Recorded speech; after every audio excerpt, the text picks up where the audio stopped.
This is Anthony Ray Hinton, walking free from prison after serving 30 years for a crime he did not commit. In Alabama in 1985, Anthony was convicted of 2 murders and sentenced to death, making him one of the longest-serving condemned prisoners to be exonerated. They had every intention of executing me for something I didn't do. The man beside him, his lawyer Bryan Stevenson, is responsible for his freedom. This is a happy day. It's a tragic day too, because Mr. Hinton has spent 30 years locked in a 5x8 cell where the state of Alabama tried to kill him every day for 30 years. Bryan has spent his entire working life fighting for justice and against the tyranny of racism and the mass incarceration of his fellow countrymen. In 1972, there were 300,000 people in jails and prisons. Today, there are 2.3 million.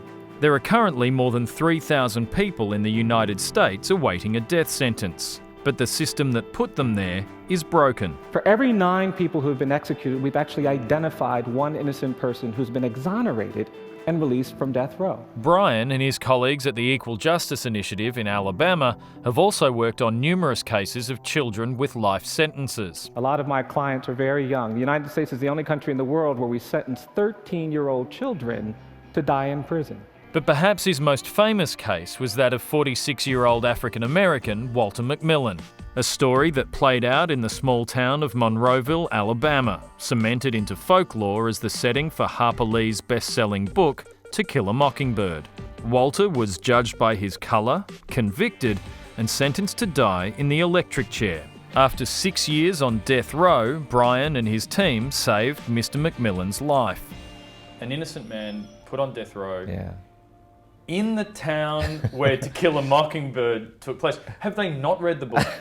Well, no, they've clearly read the book, because when you go to Monroeville, everything is about the book. They've renamed all the streets after characters in the book. It's, Atticus Fitch Lane and Scout Drive, and you go to delis, they're all about the characters. You can get, a Jeb sandwich, a Boo Radley salad. It's just amazing. Boo Radley salad. A Boo Radley salad. It was the most astonishing thing. So they're deep into the story. They put on a play about it. They turned the old courthouse into a To Kill a Mockingbird museum. But there's this disconnect. And I would go there when I first got there, and I started getting these records in Mr. McMillan's case. The clerks would say, "Oh, you should go over to the To Kill a Mockingbird Museum. Gregory Peck came to Monroeville and made the film scene, and you should go. We've got gold feet in the floor of the courthouse, and as a lawyer, you want to stand where Gregory Peck stood." And I'd have to say to them, well, I'd like to, but I'm sort of busy because I'm representing this innocent black man who's been wrongly convicted, who's moving toward execution, and that disconnect was why I was so interested in writing about it, because in some ways it's a microcosm of what happens in America. We have these grand, glorious principles and announcements, and we enshrine these values, and then when you look at what's happening at the local level, you see a real disconnect. You see a non-compliance. And getting people to start thinking more critically about the ideas we articulate and the way we implement them, for me, is really important. In no case exhibited that more dramatically than Mr. McMillan, who was clearly innocent, was largely arrested because he was having an interracial affair with a young white woman. And the despair that created in the poor and minority community, and the hostility that was generated because we were trying to get them to acknowledge his innocence. I don't think I ever got more death threats, more bomb threats than when I was representing him in a situation where the evidence of innocence was really, really hard to refute. The story with Walter's case, you had the District Attorney Tommy Chapman who said pretty scathing things about you in the media about what you were doing to the community just by opening up the old wounds of a murder trial. And as it turns out, of someone who was innocent. Yeah. But then at the end of the trial, he shakes your hand and wants to be friends. And I was reading that and I was thinking, I would punch him in the mouth. How do you not do that? It's funny. I've slowly begun to realize that one of the perverse benefits of growing up in the segregated South is that you get used to hearing things that are being said about you, which are unfair and not true. I grew up in a black community where black children couldn't go to the public schools. I had to go to the colored school because I was being told I wasn't smart enough to go to the public school, the white school. And you hear all of these really just terrible narratives and stereotypes, and you have to kind of build some resistance to accepting the things that people say about you that you know aren't true. And that's kind of how I managed all of that stuff during that representation. And then when they say something that actually expresses transformation, you have to be open to it, because that's ultimately what you're trying to achieve.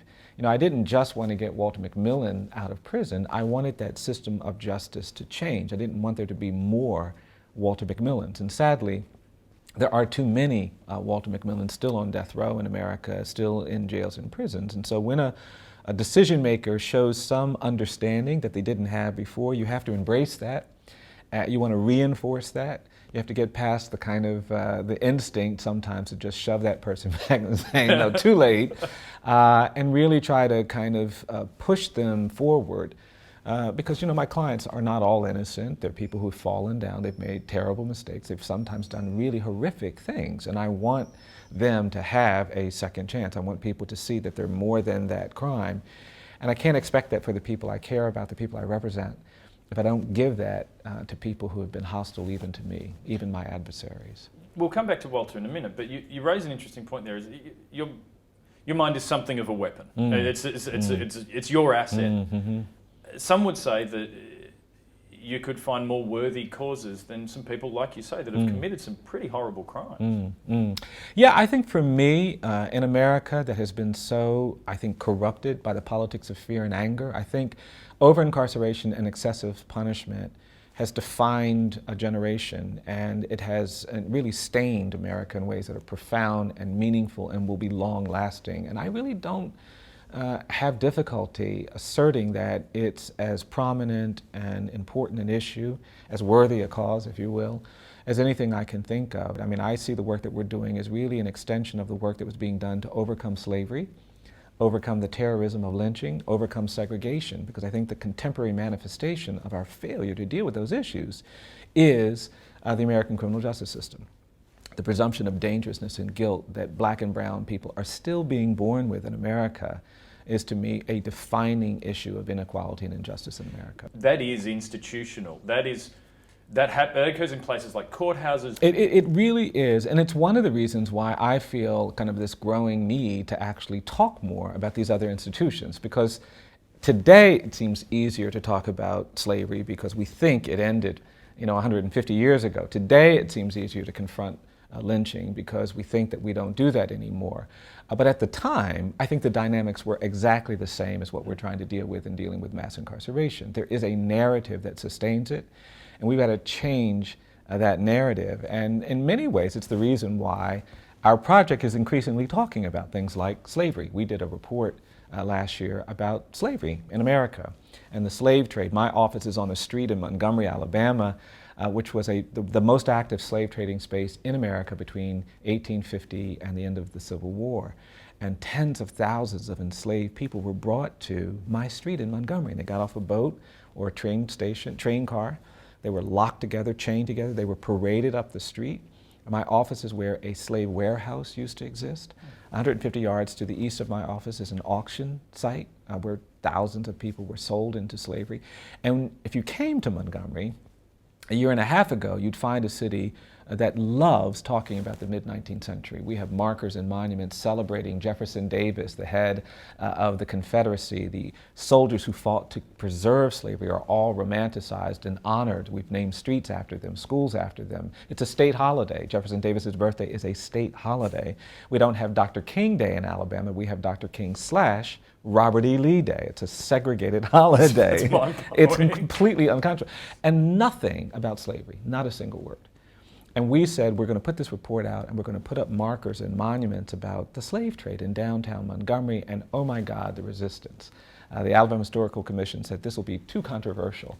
We had to kind of push to get it done, but for me, it's necessary because I think the true evil of slavery in America wasn't involuntary servitude. I think the true evil was this narrative of racial difference, this ideology that black people aren't as good as, aren't as smart as white people.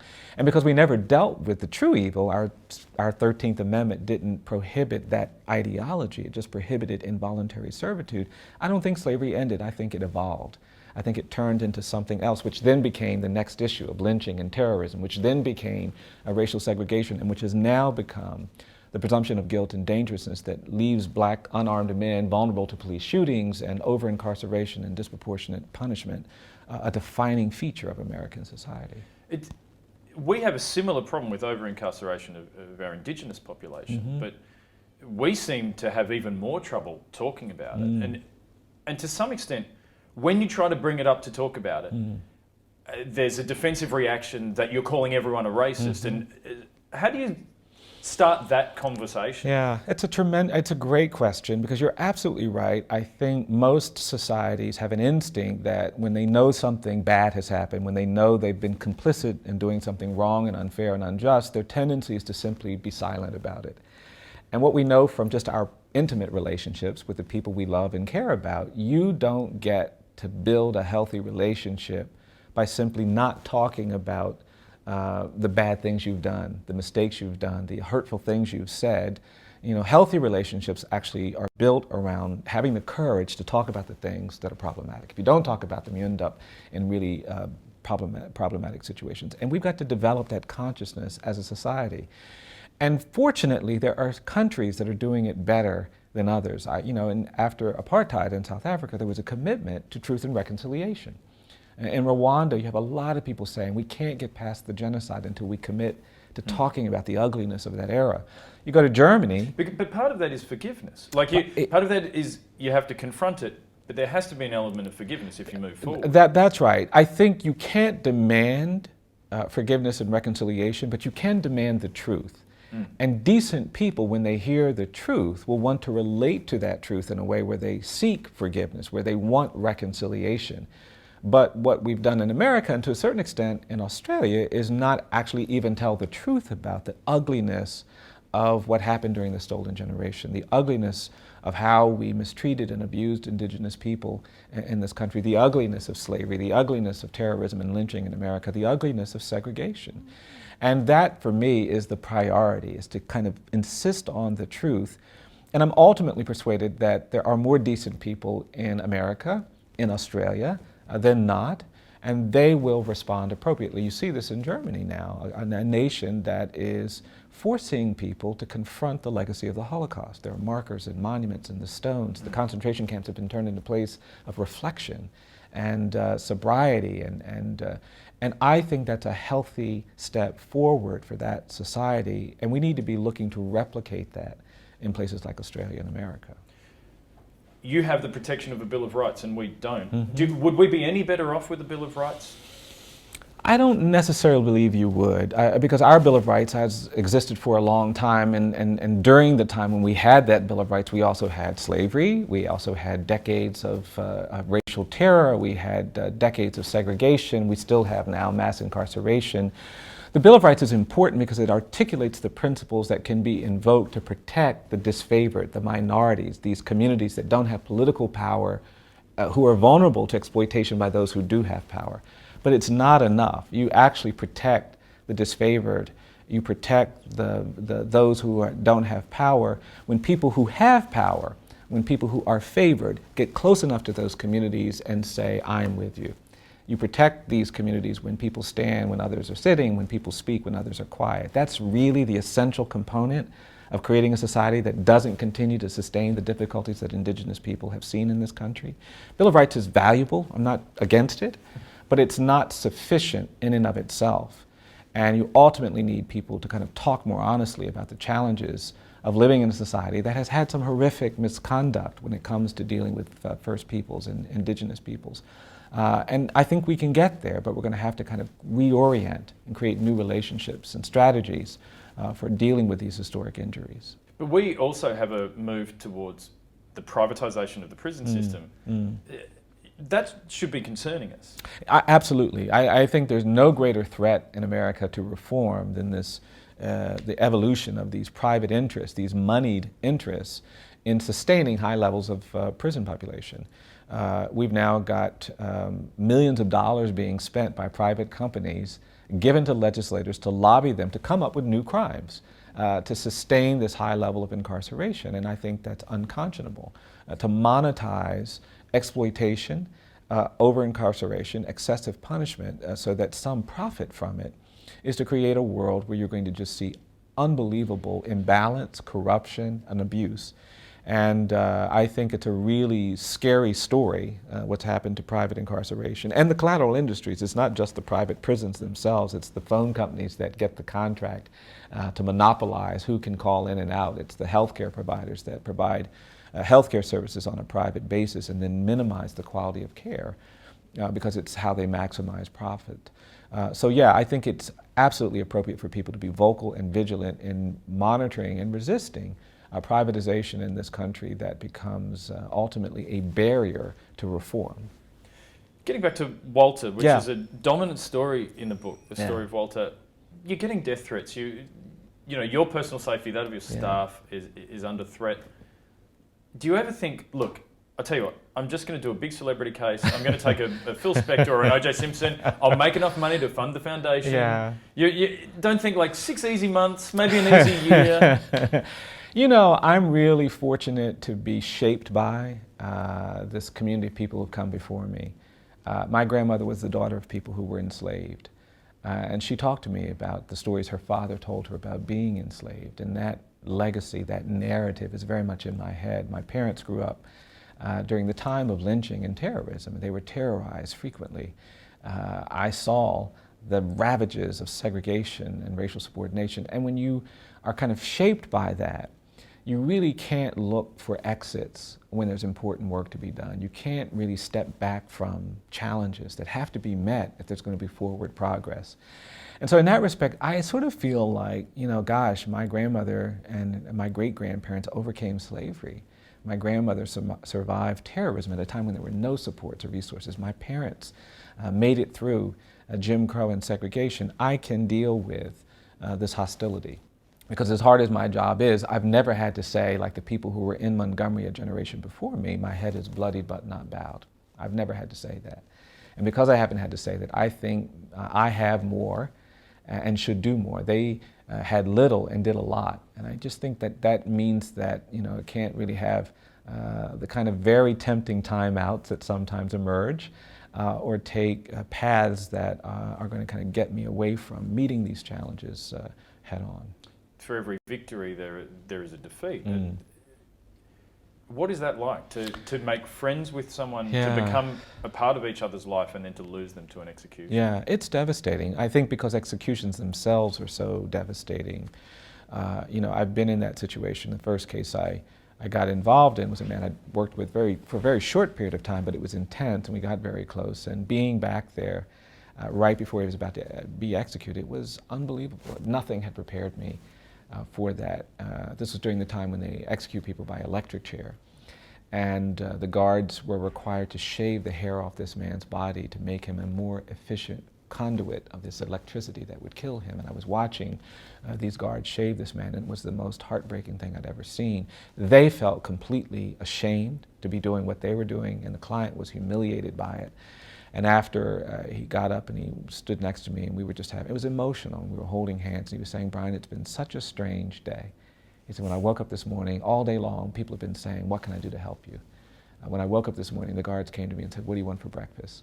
At midday, they came to me and said, 'What do you want for lunch?' In the evening, they came to me and said, 'What do you want for dinner?' He said, 'All day long, people have been saying, 'What can I do to help you? Can I get you stamps to mail your last letters? Can I get you coffee? Can I get you water?' And I never will forget him saying to me in those last few minutes, he said, 'Bryan, it's been so strange.' He said, 'More people have said, 'What can I do to help you?' in the last 14 hours of my life than they ever did in the first 19 years of my life.'" You know, and holding that man's hands, I couldn't help but think, yeah, where were they when you returned from Vietnam, traumatized and brutalized by war? Where were they when you were struggling with drug addiction? Where were they when your mom died and you didn't have anybody to care for you? Where were they when you were experimenting with drugs and alcohol? And with those questions resonating, to watch this man pulled away, strapped into an electric chair, and then killed was unbelievably overwhelming. But in that moment, I realized that it had to be a time to just kind of be even more committed to shielding as many people from that fate as possible. In a lot of ways, after you wipe the tears away, you become more resolute to wake a nation up to the barbarity of reducing someone to their worst act. And when you see how we get there, for me, the death penalty isn't about whether people deserve to die for the crimes they've committed. For me, the question is, do we deserve to kill? And in America, we don't deserve to kill. We've got a system of justice that treats you better if you're rich and guilty than if you're poor and innocent, compromised by racial bias, compromised by politics, compromised by an abuse of power and error. And that really kind of ultimately energizes you more than sits you down. You mentioned your grandmother, the inspiration of your grandmother. You've not had a drink because your grandmother told you not to drink. Have you always done everything your grandmother told you? I can't say that I've done everything my grandmother told me, but she was a formidable person, and I think she was tough and she was strong. She had 10 kids, and she had this quality about her that you absolutely respected, but she was also unbelievably loving and kind, and the things that my grandmother would do to just kind of make you always want to be around her were sort of magical to me. She'd come up to me and she'd give me these hugs when I'd first walk in, and she'd squeeze me so tightly I could barely breathe. I really thought she was trying to hurt me, and then she'd let me go. And then 30 minutes later she'd say, "Bryan, do you still feel me hugging you?" And if I said no, she'd assault me again, and if I said yes, she'd let me alone. And she never tired of sustaining that kind of dynamic, and it created a relationship. And my grandmother taught me that identity matters. And when she made me promise not to drink, I kind of held on to it because it meant something to her, and that meant that it meant something to me. And I do think we have to create an identity for ourselves where we can motivate people to do things that they don't think they could do, that make sense to us, that might not make sense to other people who don't share that vision. But that's how change happens. That's how the world gets stronger and better. That's how justice emerges. It's how we deal with and overcome inequality. I've tried to kind of remember that when I kind of think about my own identity. Bryan, thanks for wasting a little bit of time with me. I appreciate it. Happy to do it. Happy to do it. Yeah. Thanks very much. You're very welcome.